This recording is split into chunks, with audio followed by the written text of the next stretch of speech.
and I'd like to give a little talk here tonight.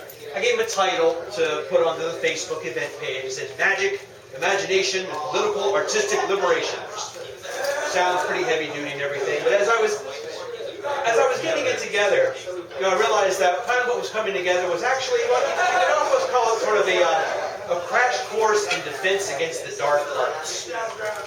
Now, the dark arts here aren't anything as obvious as Death Eaters throwing around unforgivable curses. The magical opponents that we face are a little bit more subtle than that. So, when I talk about magic here, what do I mean? What are you talking about? Obviously I'm not talking about zapping people with wands. And I'm not talking about summoning and binding demons up at medieval grimoires. The kind of magic I'm talking about is what we call ritual magic, or ceremonial magic. There's a real good definition of that was given by a woman named Dion Fortune, who was a British occultist who was active in the early part of the 20th century.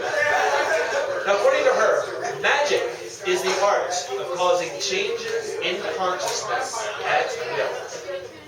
I'll say that again. Magic is the art of causing changes in consciousness at will.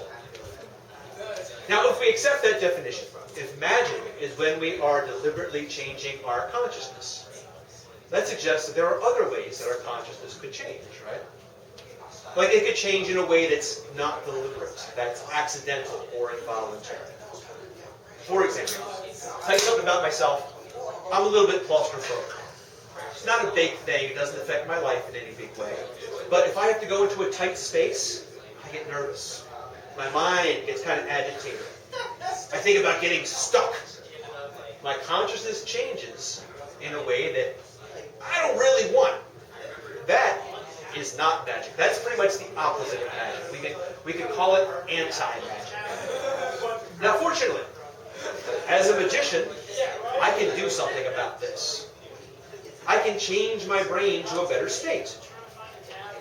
I can take a few slow, deep breaths. I can deliberately feel where the tension is in my body and relax it.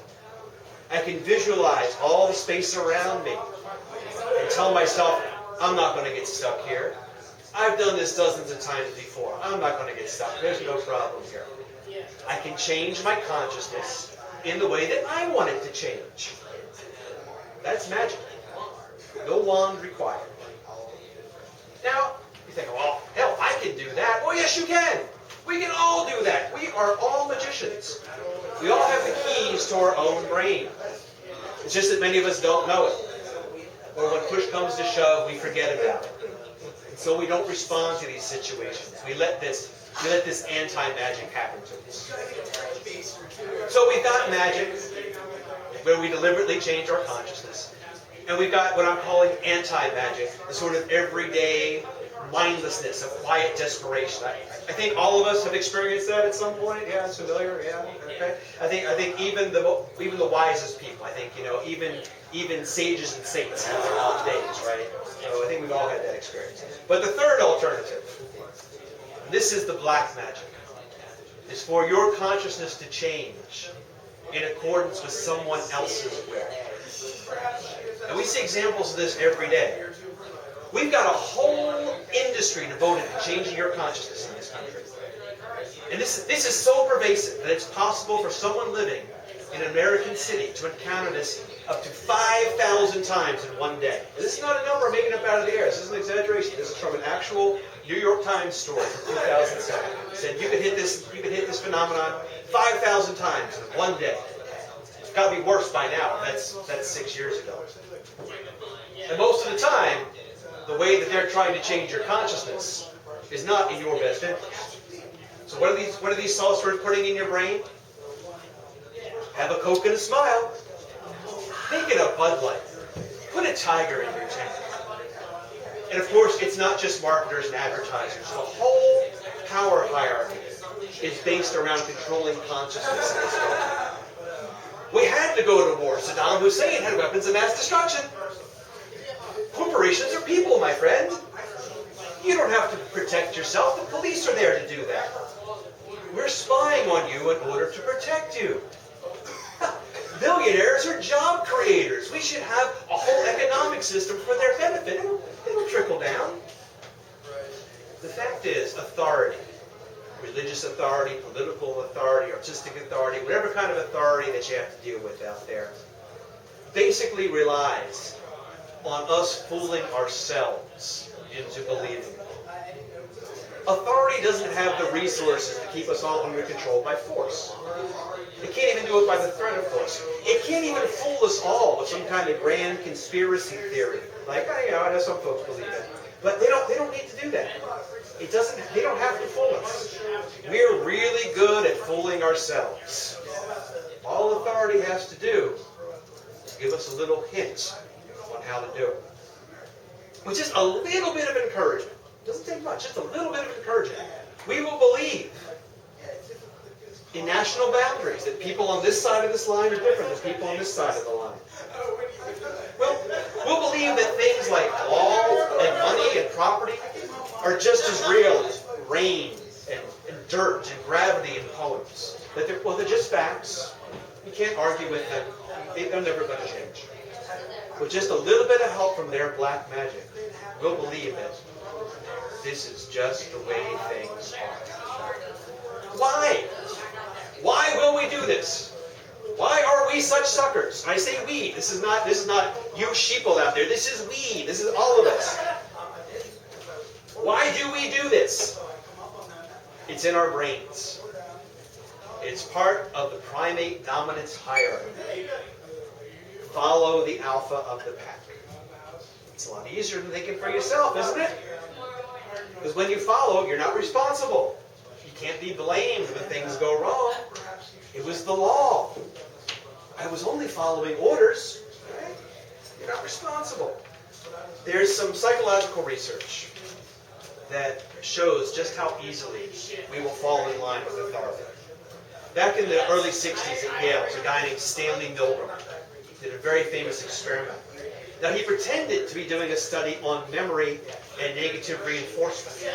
What he was really doing was testing whether people, normal people off the street, would be willing to deliver painful electric shocks up to like 450 volts. If you ever gotten zapped by 120 out of the wall, you know how much that hurts. So imagine 450.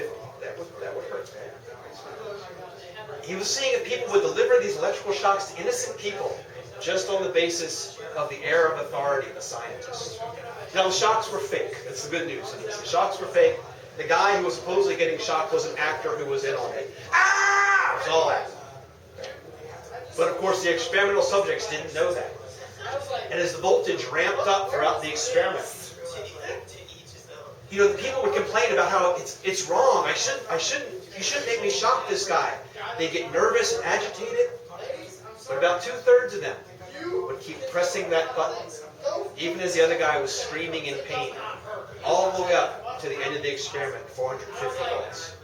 They just keep shocking, even as they said. They interviewed the subjects afterwards, and here's what one of them said. Well, when he first began to cry out in pain, and I realized this was hurting him, this got worse when he just blocked and refused to answer. There was I. I'm a nice person, I think, hurting somebody and caught up in what seemed a mad situation. And in the interest of science, one goes through with it. Now, if you're thinking this is just some crazy lab experiment, couldn't possibly have any relevance in the real world, think about this. Between 1992 and 2004, there were more than 70 different occasions, more than 70, where this wacko posing as a cop called up fast food joints and chain grocery stores and pretended to be a cop. And just using that authority over the phone, not even showing up in person, he was able to get managers and employees at these places to do strip searches on people and even commit acts of bizarre sexual assault. Now, I bet these folks would say the same thing that Milgram's subject did. Oh, it's a mad situation, but, in the interest of law and order, these things I've been taught are more real than people. In the interest of law and order, well, one goes through it. Well, gee, Tom, this is getting kind of depressing here. Is there any good news here? Well, we should say that sometimes when someone else is trying to change our consciousness, they do have a good intention. Authority can sometimes be there to help us get fear out of our brains, to organize us to respond to conditions. Healers, shamans, all the really great leaders and teachers, they align our consciousness for us. They give us a little mental tune-up. I'll tell you a secret. That's my ambition here tonight, is to try and tune up your consciousness a little bit. So if this works, when you leave this room, your consciousness is going to be in a little bit different state than when you came in. Of course, I'm telling you about it, unlike all those black magicians out there who are altering your consciousness without your knowledge. But this society has a lot of black magicians out there trying to put fear and greed into your mind. So we need to see how this black magic works and have some counter charms to help free us. So what can free us from authority, from this kind of authority that wants to turn us all into good little consumers and good little cogs? I don't know how many of you are familiar with the Illuminatus trilogy by, I knew you would be, by Robert Shea and Robert Anton Wilson. It's one of the classics of psychedelic literature, the Illuminatus trilogy. If you haven't read it, you really ought to. It's a crazy psychedelic science fiction romp. But there's one little quotation that's really struck me the last time I reread it.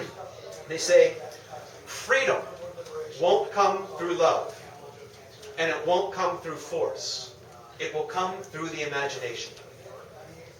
It's such a good line, I'm going to repeat it. Freedom won't come through love, and it won't come through force. It will come through the imagination. Every bit of progress, every bit of human progress begins with an act of imagination. Before slaves can fight for freedom, before a community can organize to kick out kings or capitalists or other forms of bosses, there has to be someone who imagines that thing to be possible, right? But there's a deeper aspect to it. I talked about how we trick ourselves into believing in authority. Authority doesn't even have to force us into it. We will just hook onto it and trick ourselves into believing in it. But there's a type of imagination that always questions belief, that always asks, are you kidding me? Am I kidding myself? It does this because it's always imagining the different explanations for what we see. Imagining all the different ways that we could be fooled. People say all the time after they've been fooled by somebody, say, I never imagined that. I never imagined that. Well, maybe if we imagined a little bit more, if we exercised that imagination, then we would imagine, and we wouldn't have gotten fooled by that guy or girl or organization or whatever, right? We might call this kind of imagination skepticism. And I mean real skepticism here. I don't mean climate change skeptics who believe everything that the oil companies tell them, or some of the so-called skeptics out there who are completely happy to believe anything that industrial medicine tells them, but think anybody going for acupuncture has to be nuts in their head. The skeptic who will go in for open heart surgery, despite the fact there's never been a controlled study of open heart surgery, but thinks you're weird for taking herbs that don't have controlled studies. It's not really skepticism. This skepticism, this real, genuine skepticism, is the basis of science. Richard Feynman, Nobel Prize-winning physicist, was writing about scientific integrity. And he said the first principle is that you must not fool yourself. And you are the easiest person to fool. So you have to be very careful about that. After you've not fooled yourself, it's easy to not fool other scientists. I'd say that's the first principle of artistic integrity, and spiritual integrity, and political integrity, and personal integrity. Don't fool yourself. And part of what you need to not do that is a strong and healthy imagination, creative thinking, so you can see many different possibilities. And I think that this event here tonight, this gathering, this house full of interesting, creative people, is a real good chance to try and cultivate this imagination a little bit. So, what I'd like to invite you to do now is join me in a little bit of a magical ritual. This is going to be a little scale model of how this kind of magic works. A magician clearly sets their intent. about what kind of change they want to happen. Remember our definition. Okay? Magic is about causing changes in consciousness at will. Magic is about willed change. So you got to know what kind of change it is that you will. And they will raise power. This means getting your mind out of old ways of thinking, getting open to new ideas. And then they will direct that power to affect the change that they want, that change in accordance with their intent. That's the deal. Intention, raise power, direct power. That's about all there really is in magic. Now the intent that we're going to set, if you will join me in this, the intent that we're going to set is we're going to make this place here tonight, not just this room, but this whole event, a space where imagination has free reign. We're going to raise up some creative energy, not just for ourselves, but for everybody here. We're going to do a little bit of body awareness. And it's a positive visualization. And then we'll say hail to the creative spirit in whatever name you might know. The Muses, daughters of Zeus and Mnemosyne. Or Bridget of the Flame. Or Saint Cecilia, the patron of musicians. Or Sarasvati, or as my Japanese friends know, or Benzai Ten, the goddess of everything that flows. Or Vasir, whose blood is the mead of poets and magicians. Or, if you prefer, if this is more in line with your bend, we can think about charging up parts of the brain, Broca's area, the superior frontal gyrus, the right parietal lobe. Whatever conception works for you. And then you're invited to take that creative energy and direct it. Put it to work at the up at the community art table up there, or in your own journal, or whatever. Put it to work to create something that will encourage you and remind you to keep asking, am I fooling myself? By the way, it is okay to fool yourself if you know you're doing it. You can pull the wool over your own eyes, as my subgenius friend would say, but that is an advanced practice. You have to master the basics first. So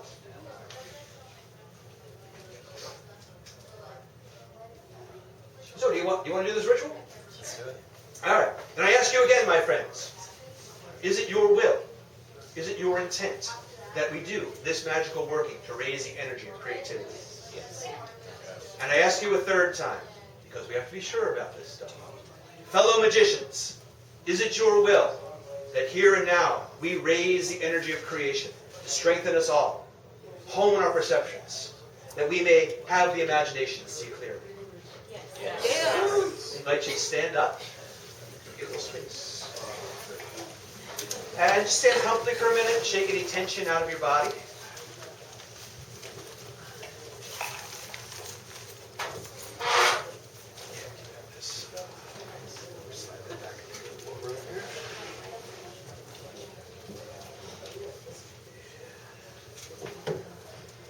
And I invite you to close your eyes and take a deep breath in. All together. We're going to conspire here. Breathe together literally. And breathe out. I like what you guys were saying. And again, a deep breath in. And out. And one more time. That which we do 3 times is true. Deep breath in. And now be aware that right now in your lungs are molecules that were in the lungs of the person next to you. We are all in this together. And let it out. Breathe out. Now, I invite you to feel the ground under your feet. Be aware of the earth holding you up. Imagine roots going down from your feet into the earth. See them in your mind's eye, connecting you deep, deep, deep into this planet. It's basically like a participatory-based model where you get in whatever. And now connect to the sky. And it's a system. Know that right above the top of your head, you go up, up, up, up, up, up, up, up, up, hundreds and hundreds of light years. There's a star up there, shining just for you. If you have to move a little bit to get under it, go ahead. You'll move. But know, right now, there's that star up there that's gravity is pulling every atom in your body. that long wave electromagnetic radiation, even down here in the basement, the light of that star down in the radio spectrum is coming and reaching your body. Establish like You are part of this universe, supported by the earth, made of star way stuff, to transcend it, and all that stuff. completely connected. Now I invite you as you continue to breathe fully, to imagine, to visualize that as you breathe, you're filling your body with light. And as you breathe out, you're filling the space around you with that light. Generating light as we breathe in, sharing that light as we breathe out. Getting brighter and brighter, all of us, with every breath.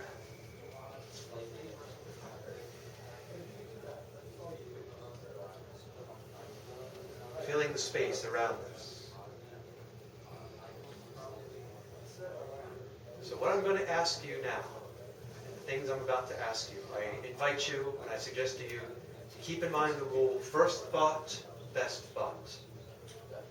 I'm going to ask you to visualize things, to think about things, to choose things. And I want you to, or I suggest that you go with the first choice, however silly it may seem. Go with it. Say yes to it.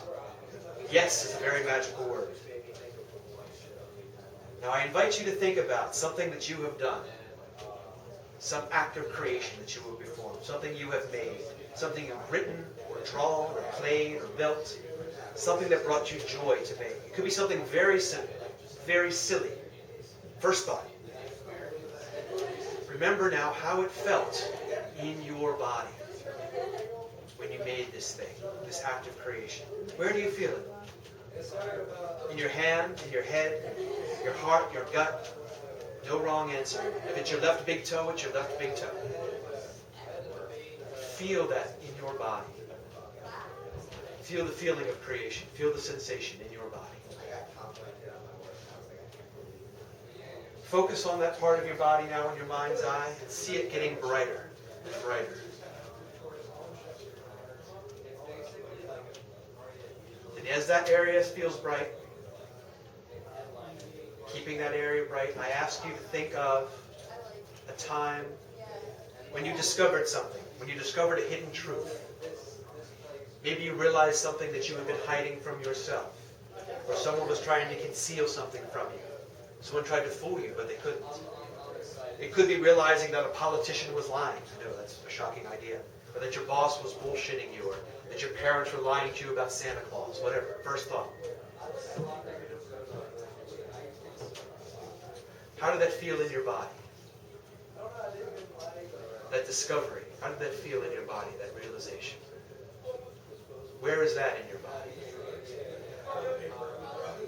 And let that area in your mind's eye become brighter and brighter. Let these two areas get brighter and brighter until they merge into one spot of light. One bright spot of light. Maybe it's white, maybe it's blue, maybe it's golden light, I don't know. Whichever way it is in your eye, that's correct. And now in just a moment, I'm going to ask you, not yet, but I'm going to ask you in just a moment to look into that light. And what you see there, the first thought, is going to become the basis of a work of art. It may not be a big work, it might be something very small. But it'll be a work that will always remind you of using imagination to see through the hidden truths and not be fooled. Now, when you're ready, look into that light. See what you see, or hear what you hear, or feel what you feel. See what is in that light for you.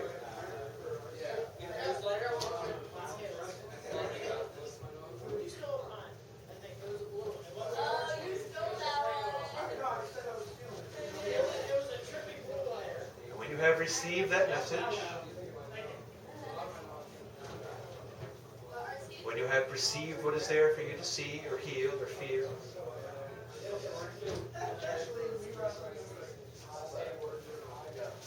I invite you to again become aware. Become aware of your breath. Become aware of your body. under you. Hear the sounds of the people we share the space with. Hear the person next to you breathing. Orient yourself once again in space and time. And when you're ready, open your eyes.